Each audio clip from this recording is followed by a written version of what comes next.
Hi, today I'm going to show you with a Jo, Kumi Jo number 1. I want to emphasize about the point from Tori side and Uke side, but really what is extremely important about the Kumi Jo is how the body movement applies with specific angles and techniques, and when do we step off the line and when do we stay within the line, but you take the inner center and keep the center aligned to your uke. Extremely important at all times. What is fundamental about the Kumijo is it's not a practice where we move with a Jo on its own and we parry for uke side, for example, but it's more of the body movement,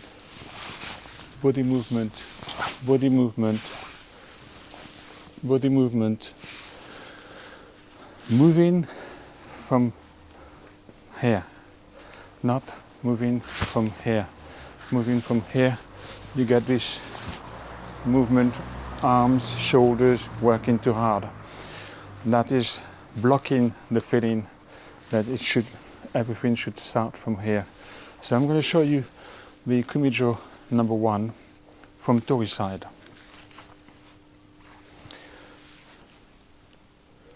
Again, Tori should never look where the Jo is pointing down to the ground.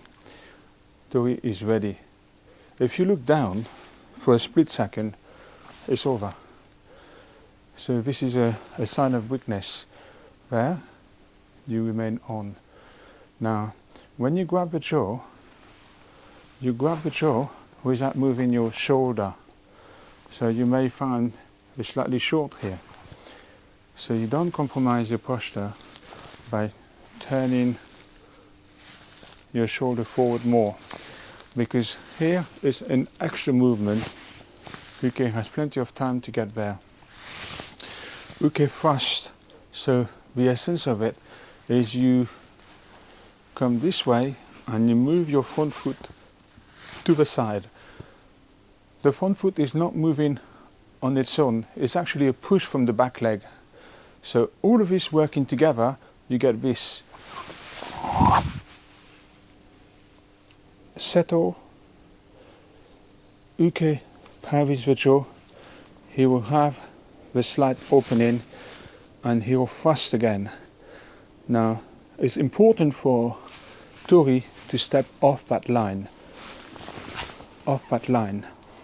Now when you step off that line, you don't bring the Jo up vertically. The feeling is you step off that line and you brush the Jo slightly back. There's a feeling of bringing the Jo forward more. So from uke side, we thrust, parry and thrust. That thrust is slightly pushed forward because of the movement of the Jo. If it's just vertical, there is no sense of slightly moving forward. And these are the small points that really make massive difference. So I'll do it again.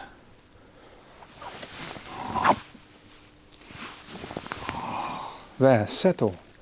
From here, the Jo is stuck just above my Jo from uke side. From here, the angle is to use your right hip forward and strike. So you do that, strike. Again, the hanmi is extremely important. You strike at an angle. Uke will parry this movement, and I'll show you the side from uke what happens here. But as you thrust back, you move your left hip this time. Think of hips rather than leg. If you move your left leg, you'll move your left leg and you're thinking step in. If you use your hip, you have a completely different feeling to it. left hip forward, and you switch your hamni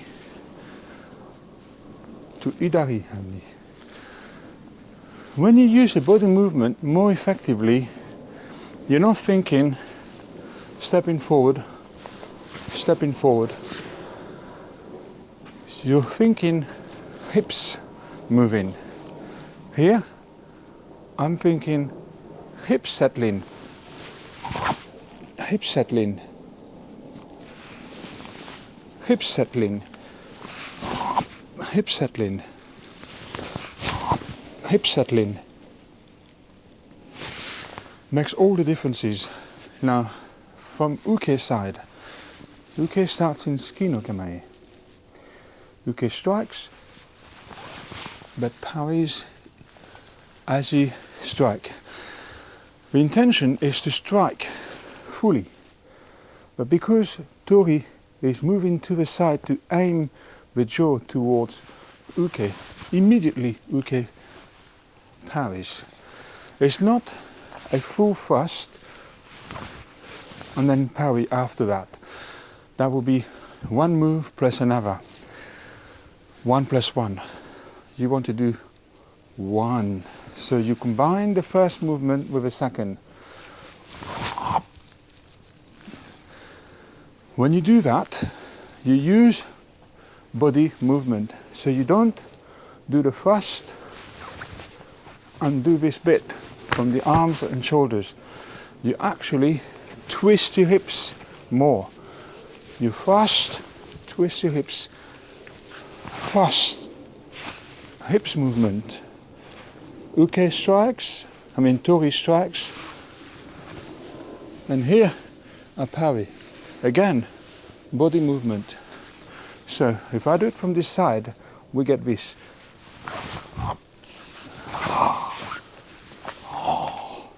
This movement. The jaw is at an angle, and you're positioning yourself at a very good angle for the next thrust. So then you have a body movement doing the execution correctly. What you don't want to do is this. You strike, block, strike, and then here you want to step away. If you step away from the strike, it's not going to work as well as it should. When uke strike or Tori strikes, here, when Tori strikes, you remain in the line of your attack, but you have the inner circle, or you remain inside the center. When I mean the inside, you still have the inside of Tori for uke side. So it's not just blocking too far away, but it's still pointing the jaw in a manner that you have the inside.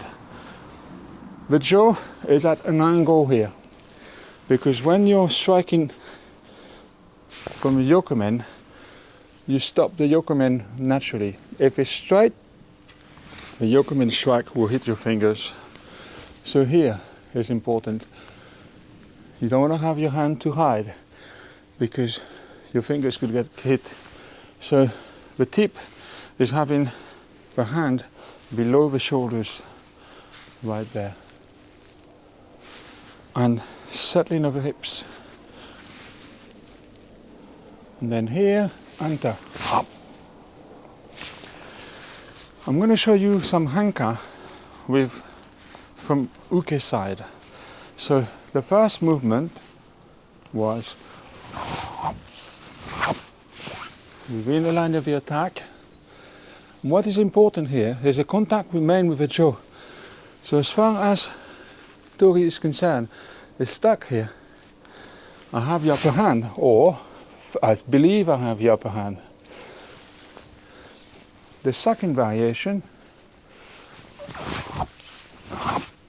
this time you don't really stay here. You retreat, but you strike. you knock the jaw, so you have the opening to enter and strike to the side of his head. And again, the body movement is shaped in this manner. You don't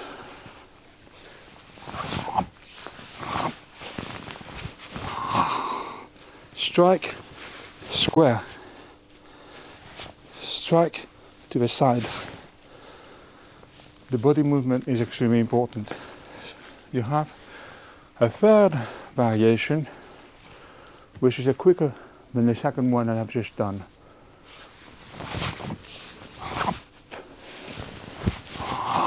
You go for a thrust. These are the three possibilities for uke side, how you can manage the strike. So you may decide whether to remain in that same spot, so you're slightly closer, or to retreat, but knocking the jaw and strike this way, knocking the jaw, or strike this way. Either way, you must use the body movement. It should never be a thrust or a strike where you feel a lot of tension, muscles from the arms and the shoulders, which blocks the feeling from here. So this is important. Now, going back to Tori. Tori has a number of hanka that can happen. So I'm just going to show you Kumijo number 1, the basic.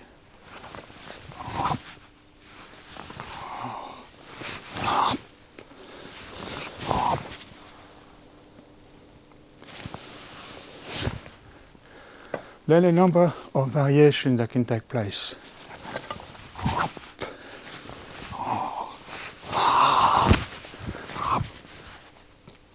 Strike right to his rib.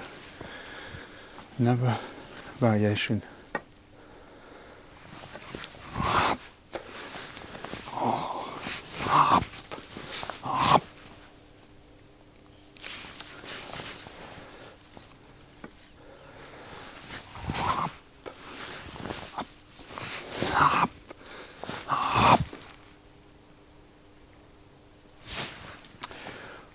Either way, you do it with a body movement.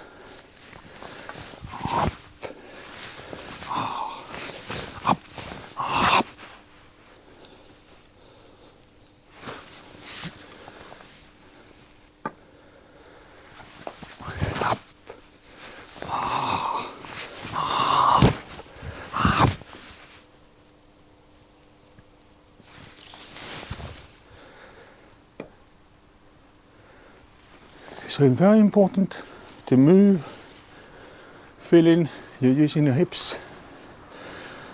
When you do Kumijo, you must think, in fact, whether you do Kumijo or Kumitachi, Kumijo with the jaw, Kumitachi with a bokken, there's always that body movement emphasis. So when you're doing this part, this is that part. Oh, the feeling of stepping offline. If you're going offline here and you're changing from that strike, it could be this other side, grabbing under the arm, or strike, but the body movement remains. I think it's fair to say the emphasis must be on getting the movement correctly. So when you do the Josuburi, is getting the correct positioning of your feet, angling of your hips, and when you're doing whether the first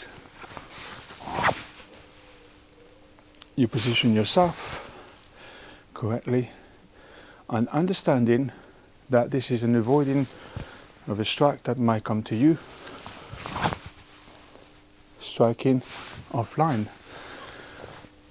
In Aikido, there's a lot of things where we go offline but also sometimes we stay within the line of the attack, but we parry.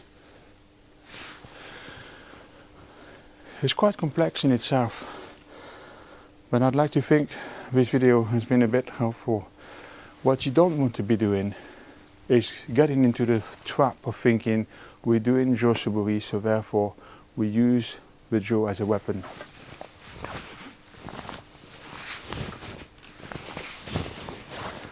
That kind of thing. Think more, how would my Taijutsu apply? So you have a completely different relationship.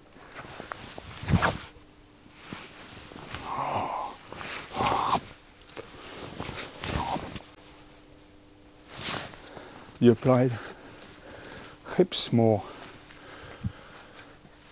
When you do Taijutsu, that is what you must do. You apply hips more, not this feeling.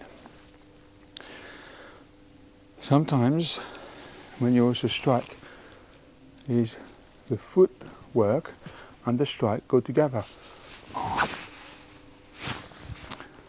You don't actually move your feet first and then strike. And if you do move your feet first and strike, you're not using the center enough. When you use your hips together, hips together, together, together, you then unify the footwork, hips, moving of the hands, and the jaw is only an extension of a body movement. So you're not using a jaw as a separate weapon, as a separate entity to yourself. So you and the jaw become one. One. One. Together. One. If it's jaw and you separate, you get something like this.